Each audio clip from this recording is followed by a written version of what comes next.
This is RobTheBank's $100 million empire that he's built over the last 13 years. But before he was featured in Forbes, he was just a college basketball player with $5,000 and a dream. Now, I've spent over 100 hours watching all of his videos, podcasts, and researching his brands to find out exactly how he's managed to become the internet's rich uncle. Chapter 1. Hoop Dreams. But before we cover that, we have to take it all the way back to 2006, the days of Slim Shady and Modern Warfare 2. Robert Oliver was 16 years old and stood 5'3". He grew up watching the Seattle Sonics in the early 2000s and had that white boy swagger passed down to him from his dad, a guy born to a 15-year-old mother inside a tent in Tennessee. His parents' hard work kept him off the streets, and he attended a private Christian high school on the border between Tacoma and Fetter Way in Washington state. Now, today specifically, he was in his high school's library. His palms were sweaty, knees weak, and his arms were heavy. He was about to tell his crush that he liked her. He went for it and walked up to her to give her a handwritten note with some Eminem lyrics. This was a little bit more tame compared to the last time he tried this and got expelled for rapping a song to a girl instead. Right as he handed it to her, it went quiet. Then she showed her friends beside her and they busted into all-out laughter while Robert walked away in shame. This was his turning point. He spent the entire summer hid in the gym, hooping and running up hills with the goal of playing varsity basketball, which he was currently playing a level down from on his high school's junior varsity team. Fast forward to that high school during the tryouts, and he finally got his moment when the coach had called him to play with the seniors. He finished the tryout, but he knew his fate already. It was sealed a few days later when he read the final cut list, where he found himself again on the junior varsity team. When he realized all his hard work had gone to nothing, he cried below the bleachers, getting made fun of by all his friends. For him, the world was over. He quit basketball for the rest of high school with no future plans to play again until 2 years later in college, when he finally dusted off his Rob's War kicks in order to try and play one more time. He didn't get a scholarship, and because of this, he'd need to walk onto the team through showing out at the tryouts. It's 2011 now, and he grinds through another summer, powered by Kanye and Jay-Z's new album Watch the Throne. Making the team had only gotten harder for him since his Division II college had just won the year before, making it the place to be for talented prospects. But he did everything he could, even changing his route to classes so he could bump into the coach and introduce himself. Rob had also grown to 6'4", which didn't make much sense given he had a 5'3" mom and a 5'11" dad. Seems like the universe really did its thing here. And all this work finally paid off for him. It wasn't everything, but it meant the world that he made the team as a practice player. Throughout college, he continued climbing the ladder, eventually getting some solid playtime and making timeless memories. One of these was meeting his future wife. I took a trip up to Whistler, Canada with a handful of close friends and then invited another group of friends as well. In this other group of friends was this girl, Jing. I am truly in another world, but I remember seeing her and pretty much thinking like, this is the only thing I care about right now. Ultimately, the college experience for Rob was a great one. He graduated with a degree in business, but a few months later and he's still lost. Rob spent the few months after high school smoking weed, hanging out with his girlfriend, and playing Call of Duty. It wasn't until he came back home for Christmas dinner that things changed for him. While everybody around him was enjoying their holidays, Rob was fuming. His uncle was straight flexing on him. A new boat, a BMW, and he just had triplets. He thought his uncle was a lot dumber than him, so where was he making all this money? The answer was a gift from the universe with Rob's name on it. You see, people that lived in the Seattle area were some of the only people in the world who knew about this opportunity. Why? Well, because 20 years ago, some balding nerd named Jeff launched his startup Amazon from a rental office in the heart of Seattle. His uncle was going to consumer electronic companies, for example car stereos, and offering to list them on Amazon. Again, this is in 2013, and just for reference, here's what the Amazon stock price was then compared to now. Listing them would boost their sales heavily as these companies were selling in person or had a website that got no visitors. Even though Rob was aware of this opportunity, he didn't take action immediately. Something drastic would need to change. Rob's Nana had got in for an operation on her leg. My Nana was the center of our family. Everyone loved her. We had Christmas at her house. She was a vocal point for all the grandchildren. I mean, truly a special individual. And then out of nowhere, she had a surgery scheduled on her leg. She had some ongoing health issues, but like I said, was perceived as very healthy. And she never made it out, right? After spending a week in the ICU, watching someone in a vegetated state not wake up, watching my dad beg her to wake up. I didn't realize it at the time, but that was one of the single greatest changes that ever happened in my life. They say your second life begins when you realize you only have one. He saw his family mourn, especially his father, who had been such a beacon of hard work and strength for him. This close-up encounter with death sparked something in him. So Rob immediately started to hustle and made an offer to work under his uncle, and his internship didn't last long since he already hated his boss before starting and was not at all passionate about the product he was selling. During this time, he also floated his income doing things like basketball coaching. He was my high school basketball coach from sophomore to junior year of high school, and this dude was intense, to say the least. This short internship taught him enough about marketing products on Amazon that he could go and offer the same service to an industry he was actually passionate about: supplements. Overnight, he became an Amazon expert and began cold calling and emailing these supplement brands asking to list their products completely for free in exchange for a commission. While it was hard to get these brands to hear him out and list their product on some random site, the brands who did and actually partner with him ended up making a great decision because Rob was taking all the risk and only took a small percentage after doing all of the work. Pressure was on, and this was the period where he went from faking it till he made it to actually knowing what he was doing. You see, Amazon was like the Wild West during this period. There was no support or help, and you had to figure out every little detail yourself. This also meant very few rules, which created what's called black hat marketing tactics. In order to win, competitors would use fake reviews and articles to rank their product number one, or spam report other products to get them banned. It was an all-out war. Rob was able to win these wars because almost nobody else was dedicating 100% of their time towards mastering this craft. Doing this, he was making solid money, but the very same thing that got his foot in the door would eventually lead him to quit. He was sick and tired of his old head clients not respecting the new wave to print money online. He vowed to never be that old man out of touch with the new generation, and this lesson in the future would lead him to print millions with TikTok Shop. But I'll tell you more about that later. This is when good old Robert Oliver died and a new identity was born. Chapter 3: The Genius CEO. He struggled with bouts of depression due to the passing of his nana, but he was able to fight through it by using the one thing that never abandoned him: fitness. He was taking the gym more seriously than ever. This was his new outlet now that he wasn't a college athlete and was spending his entire day sitting in a chair. But he couldn't find supplements with real ingredients. It was the status quo at the time to make products that misled consumers, and he hated this. He became a mad scientist of gains, creating homemade supplement potions to enhance his own performance. And I mean, it was working. Just take a look at the guy. And this is when it really hit him. He had just made his product and he knew exactly how to sell it. He looked at his bank account and the balance read $5,000. Being a Seattle native, he believed in the future of Amazon and Jeff, so he decided to go all in. This is when the Genius brand was born, and Robert Oliver the Hooper mutated into the Genius CEO. This is also when his rocky phase began. Over the next 4 years, he was obsessed. He became a Frankenstein mixed with Adderall, caffeine, nicotine, and his own supplements. He moved back home with his parents to cut costs and spent his days locked away in a dark room. Everybody loves the highlight reels.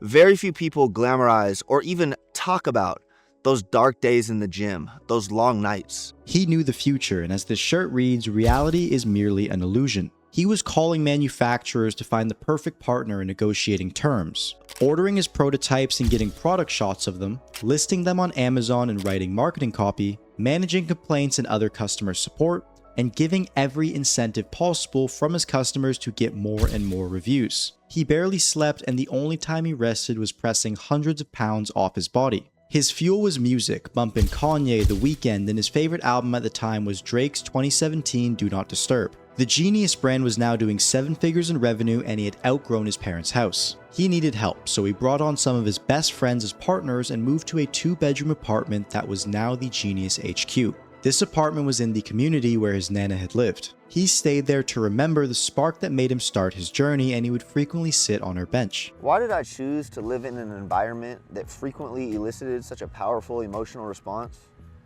There's no greater teacher than pain. Now the brand kept scaling, and while he did this, he onboarded more and more of his friends who were coming on to work with him. But why on earth were they so successful? Well, you see, throughout the 90s and 2000s, the only people who cared about boosting their performance was bodybuilders. This was the era of dirty supplements, and the goal of the brands was to blend as many performance chemicals and caffeine together as possible with zero concern for the safety of the product, and consumers didn't care because they were already injecting steroids. But Rob was different. He was an athlete and he cared just as much about his health as his gains. This was only becoming more and more common, and he was one of the first adopters of what's called clean supplements that actually contained organic ingredients and had real transparency about what's inside. They marketed to real people going to the gym and with physiques that were actually achievable without cutting your lifespan in half. They were the only companies doing this on Amazon, and to the average consumer, the decision was pretty clear compared to the other crappy bodybuilding supplement brands. This growth eventually led to them getting an offer to sell the Genius brand for $8 million. They had signed an LOI, which stands for Letter of Intent and is pretty much a document from a private equity company trying to buy Genius that they are planning to do it and they want to look further into the details before they make their final decision. Rob's dream looked like it was about to come true. Chapter 4. All falls down. Even though the business was growing, it was completely reliant on Rob. He was now engaged but spending 24/7 in the trenches to keep the business running. Him and his future wife weren't even planning to have a wedding, but after relentless asking from parents on both sides, they finally caved in to enjoy a getaway to Ireland. Rob was very anxious about this. He had put systems in place, but this was his first time leaving the business in order to run without him in the cockpit. However, things seemed fine at first. Sales continued to come in, and he had had the ceremony without any issues at all. He laid down that night thinking this was all too good to be true. And well, it turns out it was. Amazon had rolled out a new AI program to combat fake reviews. In his early days, this would have been a massive problem for him, but he was legit now. Just in case though, he did a routine nightly check on his wedding night. He couldn't believe his eyes. His top 3 products were losing all of their reviews. Every 20 minutes, 30 or so would be deleted. On Amazon, having no reviews is a death sentence, and what's even worse is that they were locked from getting any new reviews on the product. While his entire team was sleeping, he was watching his dreams crumble on a quiet night in Ireland. That $8 million LOI to buy the company might as well have been toilet paper, and while the private equity took a step back to reassess, they flat out told them the deal is off. Genius went from thriving to barely surviving. In order to keep the company afloat, he had to lay off friends and cut costs wherever possible. By the time he got back home, he sat down with his core team and right-hand man to have a discussion. They had 6 months worth of operating expenses saved up, and they had to make a decision. They could walk away and take their profit, which wasn't enough to change anybody's life and would only give them a short grace period, or they could double down. At this point, they had lost about 50% of their revenue, and every Tuesday they'd watch to see if any of their new products were on Amazon's weekly hit lists. However, in the midst of chaos lies opportunity. Every other brand in the supplement space relied on 1 to 3 products, while Genius had a wide spread of products. While losing all their reviews was like a broken leg for them, for their competitors it meant a death sentence. And this planted a seed of hope. Even if they were running on their last leg, just by staying alive, they would assume control over their entire market. So they doubled down, and the reason why is because of Rob's favorite book of all time, called Anti-Fragile by Nassim Nicholas Taleb. So let's jump to one of my favorite quotes, Nassim Taleb. I believe it's an Anti-Fragile. The 3 most addicting things in this world: heroin, a carbohydrate, and a monthly salary. Right? I just wanted freedom. I would rather die than do the 9-to-5 thing and report to someone. Over the next few weeks, they blew 3 out of their 6 months of their budget by launching dozens of new products and, more importantly, fresh marketing campaigns. My personal favorite was an influencer marketing campaign they did with Nate Robinson, who's a legendary NBA player and dunker. This was a move straight out of Sun Tzu's Art of War: when weak, act strong. The industry for clean supplements was only growing along with Amazon, and it seemed like Genius was the only credible brand remaining. And over the next 6 months, they managed to regrow their business revenue back to where it was before the incident happened. They had rekindled the fire of Genius brand, but Amazon poured gas on it when they admitted their mistake and returned all the reviews that they had previously deleted. They now had more products and more social proof than ever and were fully dominating their industry. And all this combined led to them exploding to a $30 million yearly revenue in the next 8 months. Chapter 5. The Escape Plan. Rob was sitting in his 2-bedroom apartment after a long day of work when he got a call from his manufacturer. A new private equity company had contacted them, and they were both interested in buying the Genius brand together for $30 million at an 80% stake. He couldn't believe it. He was so focused on growing the business that he hadn't even considered this. It was late 2018, and after 5 years in the trenches to grow his company, the opportunity he had finally been waiting for had fallen into his lap. So he decided to say yes, and Rob didn't know it at the time, but he had just signed up for the most difficult 6 months of his life. You see, selling a company requires lots of due diligence and back and forth in order to make sure that both parties are getting exactly what they want from the deal. However, without a second guess, Rob hired an M&A or mergers and acquisitions attorney to get the deal done and walk off into the sunset. Both parties signed an NDA, and Rob had his accounting team send over all the financials for the company. A few weeks later, on a Friday afternoon, Rob got an email. It was titled Letter of Intent for the Genius HQ. Again, this meant they were trying to buy the company, and here were the terms. I remember when the LOI first came across, I sat down with my right-hand man, who also happened to be my best friend. I pointed at that number and I said, I get that? And he kind of just sarcastically responded with a, yeah, you get that.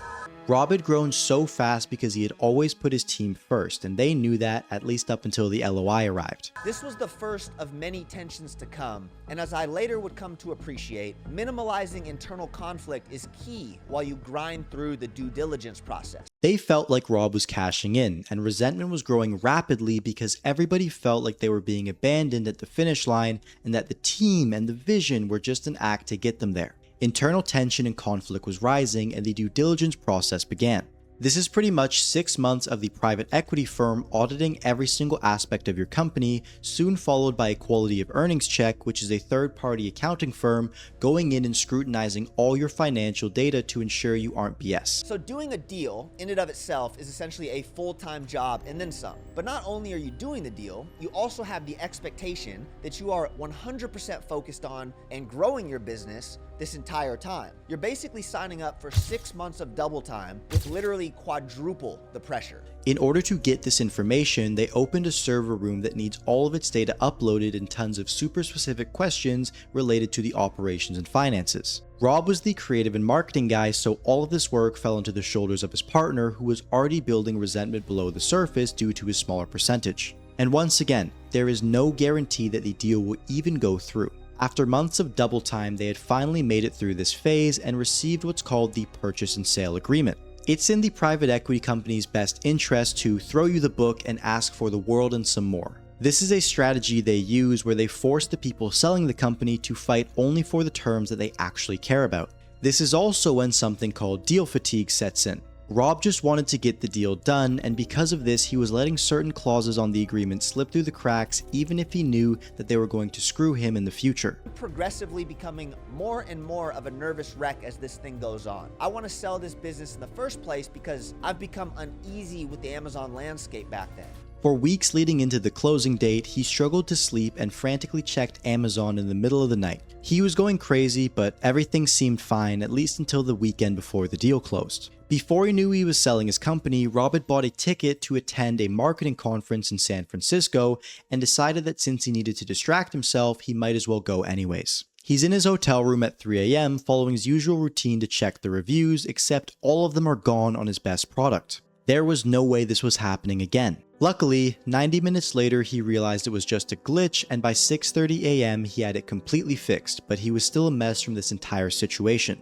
He managed to make it through that day, but it would only get worse for him that evening when a friend offered him a special oil from a dispensary to take the edge off. This made him lose his mind completely, and he spent that entire night curled up in a ball thinking he was going to lose his house, all of his money, and have to start completely from zero with a wife now expecting a child. That night for him was a bad trip, and he got even worse news when he came home on Monday. His best friend, right-hand man, and operational leader of the business was resigning starting right now. But this completely destroyed Rob. It is now April 1st, signing day. Rob wakes up frantically at 2 a.m. to make sure everything is intact for the closing call in 7 hours. Today is the day you are going to receive a $30 million wire and close on the sale of your business. You wake up well rested after a perfect 8 hours of sleep. A couple of weeks ago, you signed a contract with a private equity fund, and after a relatively painful process, you step out onto your balcony knowing that your life is about to change forever. Eventually, 9 a.m. rolls around and everybody hops on a boring Zoom call where they sign the papers, and a few hours later, wires are sent and Rob sees a multi-8-figure sum sitting in his account.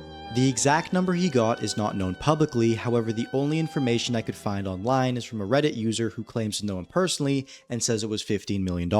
Regardless, the point is the dude was now rich. He spent the next few minutes refreshing his bank account to make sure this wasn't some twisted April Fool's joke, but then a cold reality had set in. Was this money worth the 5 years of his life and relationship with his best friend? He didn't know the answer to this question yet, but he had all the time and money in the world to figure it out. Chapter 6: Spiritual Rob. For the next year, Rob didn't work on any businesses. He was simply the transitory CEO working a few hours a day for a few months and then took a lower down job at the company in the tech department. He spent time with his family and made a few videos on social media, but his priority was inner work. His soul needed answers and he had to search deep into himself to find them. He was now doing all of the hippie stuff he hated on during his come up. This included meditating 2 hours per day, stretching, yoga, traveling for leisure, red light therapy, stoicism teachings, and much more. The guy let his hair and mustache grow out. The dude was a full-blown monk now. But then he started seeing glitches in the matrix. And I gravitate towards this yoga studio in Bellevue. It's like right next to Amazon. All these tech people are there. And he presents himself as like a guru. But dude is like 60 years old. Yeah, I'm ex-combat. And yoga has fixed me. To invest 200 grand in the existing business. He tells me it was for like 30% or something. No contract. And this man's been taking out chunks of $10,000 cash like every week for like 2 or 3 weeks. And so there's like 160 grand in there or something out of the 200. The next glitch in the matrix for him came from conversations and observations of other entrepreneurs who had sold their companies. One specific example was a guy who had exited his company for $5 million and had completely let himself go and went against everything he stood for under the excuse of being there for his family. Rob hated this because he saw himself on this path. And the final and biggest glitch of them all was another encounter with death. Rob was in Texas trying to purchase a new home when he noticed a weird bump behind his ear. His mom immediately suggested that he should take her appointment with a dermatologist, and Rob begrudgingly went along. Taking my dermatology appointment. She had an appointment scheduled. She slid me in. I went in, still not thinking any big deal of this. The dermatologist looks at my ear and he tells me, that is coming off today, and there's like a 50% chance. It's like 50% chance of what? This guy starts the conversation with, are you sitting down? I'm like, I'm driving, but yeah, what's up? And he's like, well, your biopsy came back and pathology came back as melanoma. Now, I still really don't know what this means. I'm really pretty ignorant. Melanoma is 100% curable if you get it on the surface, but once it gets into the body, it's one of the more aggressive cancers out there, and actually one of the leading drivers of death in young people. This sent Rob down a rabbit hole, spending his entire day researching, and this was the most time he had spent at a computer since he had sold Genius. It only made him more stressed and paranoid. But then he had his come to Jesus moment. He opened the Bible app, which he hadn't for years, and there was the verse Isaiah 4:10. He then got a text from his mentor's wife, and the verse she included was Isaiah 4:10. Do not fear, I am with you. Do not be anxious, I am your God. I will strengthen you, I will help you. I will uphold you with my victorious right hand. He tried to distract himself, and one of the things he watched was the Donda preview with Drake and Kanye, and guess what they showed on the screen? And I noticed that during one of the songs, he's flashing Bible verses on the mega screen and all throughout the stadium. And there it is again, Isaiah 41:10. And the day I'm supposed to go in for this ultrasound, Isaiah 41:10. He went in to have a wide incision surgery to remove the surrounding tissue, and the nurse broke protocol to let him know that he was going to be fine the day of. All he had to do was go to checkups every 3 months so they could catch any other problems. But this encounter with his own mortality made him realize that there was so much more he still wanted to do, and God had made the radical change easy for him. The house in Seattle he had tried to sell for months with absolutely no luck closed for $300,000 over asking price, and he found the perfect $4 million dream home in Texas that was perfect for his family. A week later, his second daughter was born, and Rob cried with gratitude for what God had done for him. Or ask. It just felt like God saying, shut up. I got you. Just shut up. Just shut up. I got you. You know, I started crying a lot, and she knew. She knew I was crying a lot. And she goes, you're going to live a long life. You're going to live a long life. You're going to see your girls grow up, and it's going to be fantastic. Chapter 7. Puerto Rico. On January 17th of 2012, the government of Puerto Rico signed a contract with the IRS, which is the US's tax agency, in something that would turn into a law called Act 60. This means that as a resident of Puerto Rico, he could keep his US passport and citizenship while also collecting some major financial benefits. Puerto Rico is considered a tax haven because of this Act 60 law, which means that residents pay 0% capital gains tax and a 4% corporate tax. He spent his first 2 years completely locked in on the island. He purchased another home for his family and invested more and more into the financial markets, and even began building a portfolio of Airbnb properties across the island. He also started training Muay Thai every single day and made combat sports his new outlet. He was so back, and given his exit, he had also received some much-deserved clout, so he began taking on students to mentor again as the Genius CEO. Just by being tapped into what was going on in the game, he saw his new golden opportunity. There was a bald man with some pretty extreme views taking over the internet like nobody had seen before and creating an entire ecosystem behind him that he was leaving completely unmonetized. Rob had mastered the consumable e-com product game and saw a massive gap in the market. He got back on the wagon to start his new brand, TopShelf, with his main coffee being Alpha Grind. Because Tate was going so viral, this was the perfect product for his followers and he took off. And the business model that he still leverages to this day came into existence. You post on socials to gain influence and attention, funnel some of that attention into a coaching program for cash flow, then take the best students and invest for a percentage of their company, and then put the rest into the markets using Nassim Taleb's barbell strategy, again from his favorite book, Anti-Fragile. To summarize what this looks like, pretty much means putting 90% of your money in a very safe outlet while the other 10% in extremely risky ones. Now, the reason this is so effective is because he's combined 4 different business models: influencing, coaching, private equity, and speculative investing. And just for context, a lot of people try this, however, he's the only person I've seen so far that can successfully execute it, but I'll tell you more about that later. In his first 12 months at TopShelf, he collected $1.376 million while documenting everything on his Instagram stories. And this is where his life changed trajectory forever again. While Rob was scaling, there was some kid named Jimmy running a semi-legal bar out of his college dorm making $200 a night. This kid was a natural-born hustler just like him who came up selling candy, socks, or whatever he could do. He had created a program focusing on teaching creators how to market brands with an affiliate commission using TikTok Shop. Now, this was just like the opportunity that Rob saw with Amazon, however, a little bit better. So I hired a bunch of different VAs and people to experiment with different types of viral content. And I put together like an incentive program and all this stuff. Long story short, they create a video where it's Joe Rogan talking to Andrew Huberman.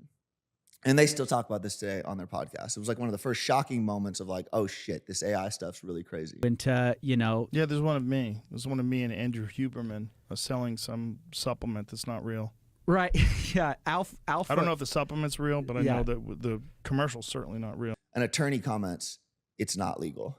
top comment. I'm like, all right, this ain't good.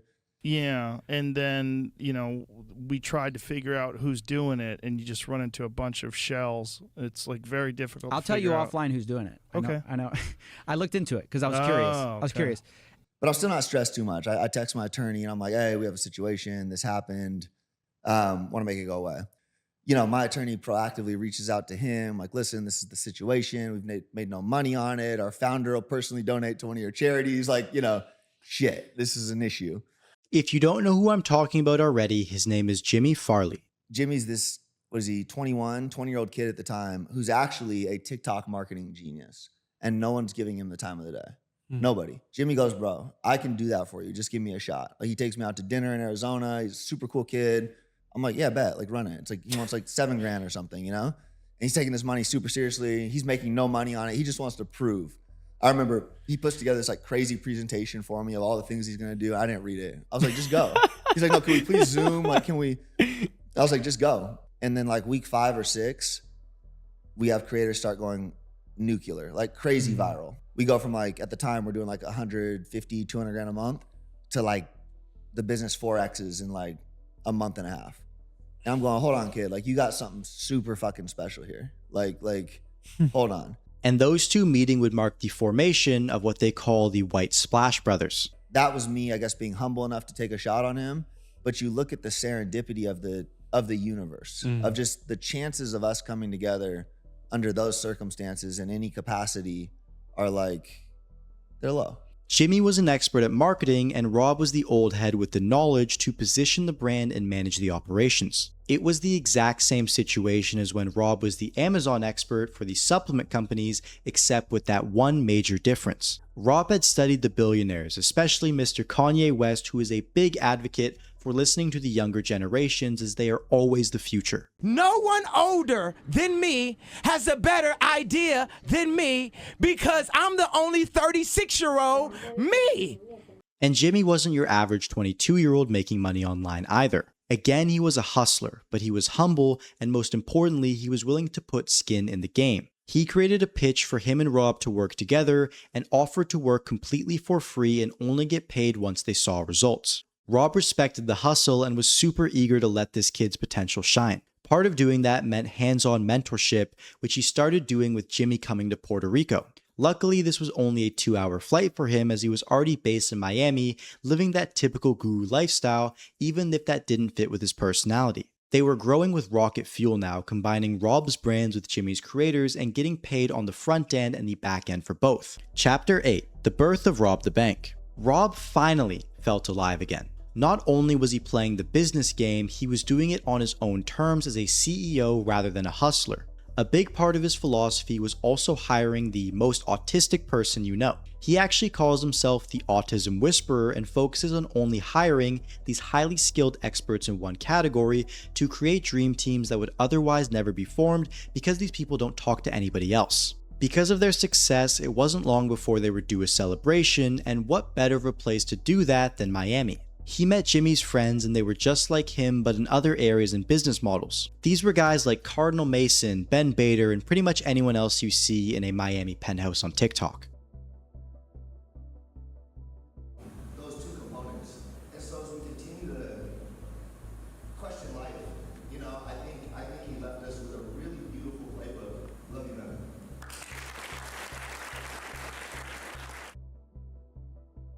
As they kept seeing success, these trips between Puerto Rico and Miami brought back a sense of youth for him.